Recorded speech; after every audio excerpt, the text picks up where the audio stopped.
नमस्कार दोस्तों। उपलब्धि में पांडवों और कौरवों की सेना एकत्रित हो चुकी है। महाराज युधिष्ठिर पूछते हैं कि कौन योद्धा इस युद्ध को कितने समय में समाप्त करने की क्षमता रखता है। तभी तीन बाणधारी एक योद्धा आता है और वो कहता है कि बस उतना समय जितना तीन बाण का संधान करने में लगता हो। वहां उपस्थित सभी योद्धा आश्चर्यचकित हो उठे। तभी भगवान श्री कृष्ण अपना सुदर्शन निकालते हैं और उस योद्धा का मस्तक वहीं काट गिराते हैं। दोस्तों, वो योद्धा कोई और नहीं बल्कि महाबली भीम का पौत्र और महाबली घटोत्कच का पुत्र बर्बरिक था, जो कि आज खाटू श्याम के नाम से प्रसिद्ध है। तो दोस्तों, आइए जानते हैं कि कौन थे बर्बरिक। इस वीडियो की नींव स्कंद पुराण से ली गई है। इस वीडियो का कंटेंट स्कंद पुराण के कंटेक्स्ट से लिया गया है। तो आइए शुरू करते हैं।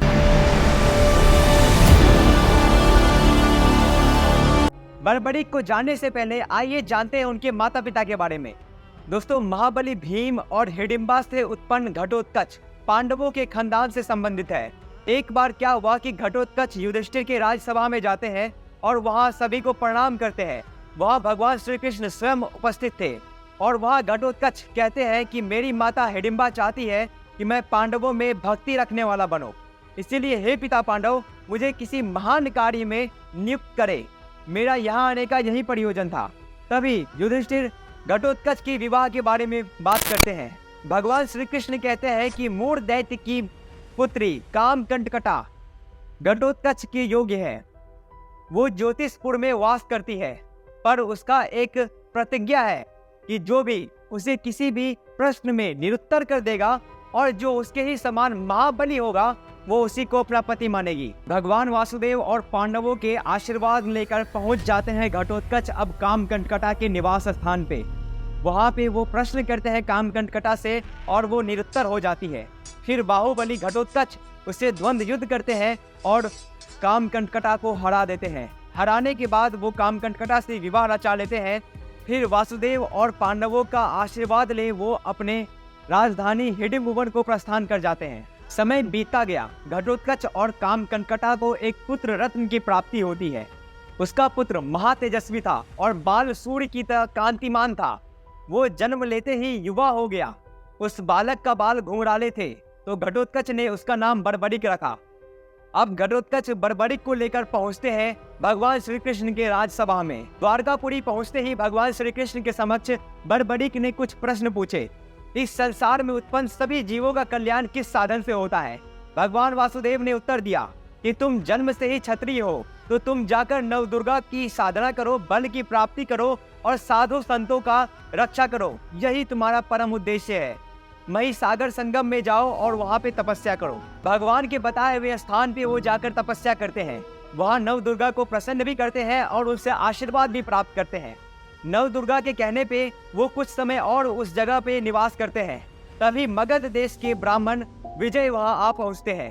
बर्बरिक और विजय दोनों मिलकर नवदुर्गा का पूजा पाठ तथा यज्ञ करते हैं। इस यज्ञ के दौरान बहुत सारे असुर और दैत्यों ने व्यवधान उत्पन्न करने का कोशिश भी किया, पर महाबली बर्बरिक ने 9 करोड़ दैत्यों को यमलोक पहुंचा दिया। बर्बरिक की संगति में रहते रहते विजय को भी सिद्धियां प्राप्त हो गई। समय बीता गया। पांडव जुए में हार गए और वनवास के दौरान पांडव उसी तीर्थ स्थान पे जा पहुंचे जहां बर्बरिक निवास करते थे। वन में भटकते भटकते और चंडिका माता के दर्शन के बाद भीमसेन बहुत थक गए थे और उन्हें प्यास भी लग गई थी। वो पास के ही एक पवित्र कुंड में बिना हाथ पांव धोए उस कुंड में उतर गए। ऊपर खड़ा बर्बरिक सब देख रहा था। बर्बरिक ने उसे रोकने की कोशिश भी की, पर प्यासा भीम उसके बातों को नजरअंदाज कर दिया। इसी बात को लेकर दोनों महाबली बर्बरिक और महाबली भीम दोनों में युद्ध हो गया। प्यास और थकावट के कारण भीम ज्यादा देर तक टिक न पाए। बर्बरिक उन्हें अपने कंधे पर उठाए और समुद्र में फेंकने चले गए। तभी महादेव वहां स्वयं आते हैं और कहते हैं कि वो तुम्हारे पितामह महाबली भीम हैं। यह तुम्हारे लिए पूजनीय है, इन्हें छोड़ दो।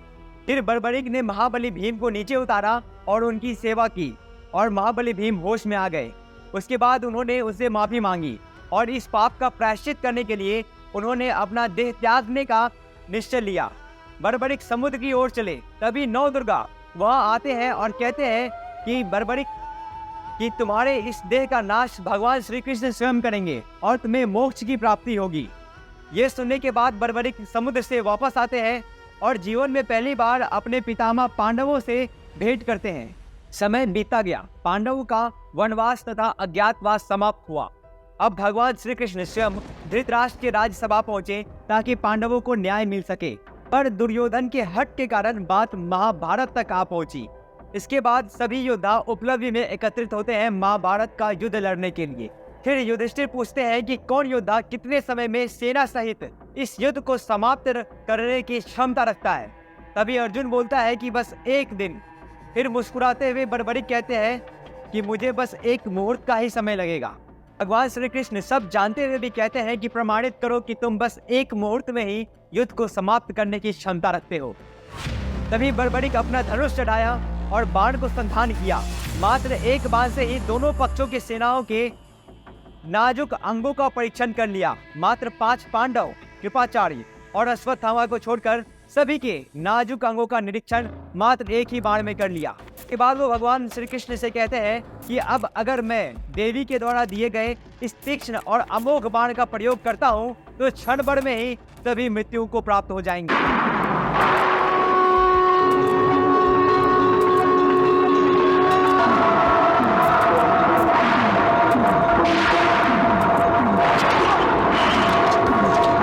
बड़बड़िक का मृत शरीर देख सभी वहां विलाप करने लगते हैं। तभी सिद्धांबिका और 14 देवियां वहां आती है और वो बताती है बड़बड़िक की मृत्यु का कारण। पूर्व काल की बात है, जब पृथ्वी देवताओं से कहते हैं राक्षसों का वध करने के लिए। तभी ब्रह्मा जी विष्णु जी से कहते हैं कि आप ही पृथ्वी का भार उतारें। तभी सूर्यवर्चा नामक यक्षराज ब्रह्मा जी के बातों को काटते हुए कहता है कि मेरे रहते हुए आप मृत्यु लोक को क्यों जाते हैं, मैं अकेला ही काफी हूँ पृथ्वी का भार उतारने के लिए। तभी ब्रह्मा जी सूर्यवर्चा को यह श्राप दे देते हैं कि भगवान श्री कृष्ण युद्ध को शुरू करने से पहले ही तुम्हारे शरीर का नाश कर देंगे। यह जानने के बाद सूर्यवर्चा भगवान विष्णु से कहता है कि अगर ऐसा है तो मुझे यह वरदान दीजिए कि जन्म से ही मेरी बुद्धि ऐसी हो कि वो सभी अर्थों को सिद्ध करने वाली हो। भगवान विष्णु कहते हैं कि ऐसा ही होगा और देवियां तुम्हारे मस्तक की पूजन करेंगी। और देवियां यह भी बताती है कि वही सूर्यवर्चा इस जन्म में बड़बड़िक था और भगवान कृष्ण ही भगवान विष्णु हैं। फिर भगवान श्री कृष्ण उन 14 देवियों से कहते हैं कि हे देवी, यह भक्त का मस्तक है, इसे अमृत से सेंचिए और इसे अमर कर दीजिए। बड़बड़िक का मस्तक जीवित हो गया। वो जीवित होते ही इस युद्ध को देखने की इच्छा प्रकट की। भगवान श्री कृष्ण उसे एक पर्वत की चोटी पे स्थित कर देते हैं कि अब तुम यहाँ से युद्ध को देख सकते हो। और उसके बाद 14 देवियां अंतर ध्यान हो जाती है। फिर महाभारत का युद्ध शुरू हुआ। 18 दिनों तक यह युद्ध चला। युद्ध समाप्त होते ही महाबली भीम पूछते हैं बड़बड़िक से कि हे बड़बड़िक, ये बताओ कि इस युद्ध में सबसे ज्यादा पराक्रम किसने दिखाया। बड़बड़िक कहता है कि भगवान श्री कृष्ण ने। बाण तो अर्जुन चलाते थे पर मर्दन भगवान का सुदर्शन करता था। प्रहार भीम करते थे पर संहार सुदर्शन करता था। मैंने पूरे युद्ध भूमि में सिर्फ श्री कृष्ण को ही देखा। श्री कृष्ण ही मार रहे थे और श्री कृष्ण ही मर रहे थे। इस पूरे युद्ध भूमि में श्री कृष्ण के अलावा कोई नहीं था। यह थी बड़बड़िक की कहानी, जो कि स्कंद पुराण में थी। जब भगवान श्री कृष्ण अपने अवतार संबंधी कार्य को समाप्त कर परम धाम को जाते हैं, तभी बड़बड़िक का मस्तक रूपवती नामक नदी में बहते हुए खाटू गांव को चले जाता है और वहाँ वो हारे का सहारा खाटू श्याम के नाम से प्रचलित है। जय श्री श्याम।